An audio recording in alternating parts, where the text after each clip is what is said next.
we will issue a very comprehensive statement and plan tomorrow with details of other activities that will happen between tomorrow and Saturday 30th.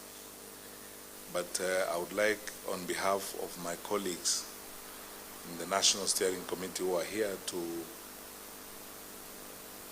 observe that members of the public need to be informed that for those who are in Nairobi who would like to visit with the family, this will have to happen on Tuesday and Wednesday at President Kibaki's Nyari office. We are going to provide the details and the map to the office, and this is where any of those, especially members of the diplomatic corps and any senior members of the public who may wish to visit the family or to convey their condolences in person to the family, they would go to the Nyari office on Tuesday and Wednesday, details of which we will give. We are going to set up a facility at the Othaya CDF office in Nyeri for members of the public, because that office is centrally located in town, and it will afford members of the public and the leaders from that part of our country an opportunity to also visit, sign a condolence book, and pay their respects. But effective Monday afternoon, there will be condolences signing in very many public offices. We are going to put up a condolence book in the two houses of Parliament, Senate and the National Assembly, government ministries. There will be one right here at Harambee House. Members of the diplomatic corps can also visit and sign at the Ministry of Foreign Affairs, because there will be a condolence book there.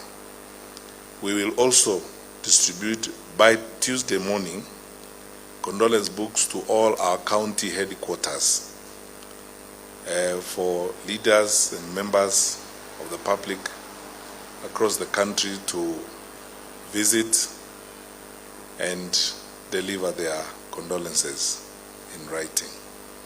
We'll also have condolence books in our regional headquarters across the country from Tuesday morning.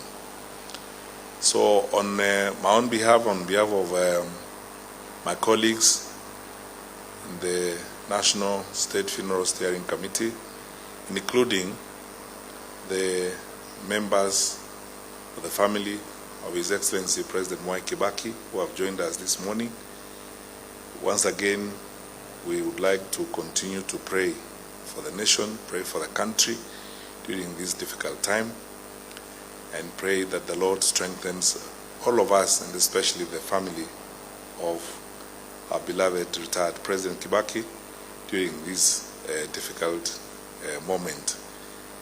And finally, reiterate the commitment of the government, as was outlined by His Excellency our President yesterday, that President Kibaki will be given a state send-off with the highest honors because of the distinct service he rendered to our country.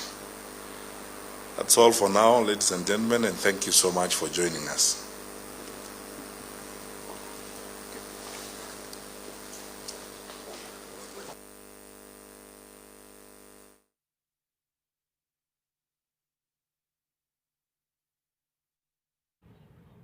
All right, the Interior Cabinet Secretary Fred Matiang'i speaking there on behalf of the National Funeral Steering Committee for the late retired President Mwai Kibaki. He says the public only have Tuesday and Wednesday to sign condolence books either at his Nairobi office, saying those who will have access to his Nairobi office are eminent personalities. But the residents of Othaya, which is his rural home, will have occasion to do so at the Othaya CDF office. We will be replaying you that press briefing in a short while. But basically, the National Funeral Steering Committee has given a very brief statement saying a more comprehensive statement will be delivered at a later date.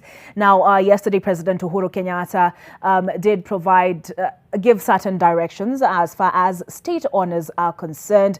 He talked about the flags being flown at half-mast until the late President Emilio Mwai Kibaki is interred, and also that the government vehicles for the President, his deputy and the Chief Justice will not fly their flag as in a way to honor the late retired President Emilio Mwai Kibaki. So we will replay you that press briefing given by the Interior Cabinet Secretary Fred Matiang'i on when the late retired Emilio Mwai Kibaki will be laid to rest.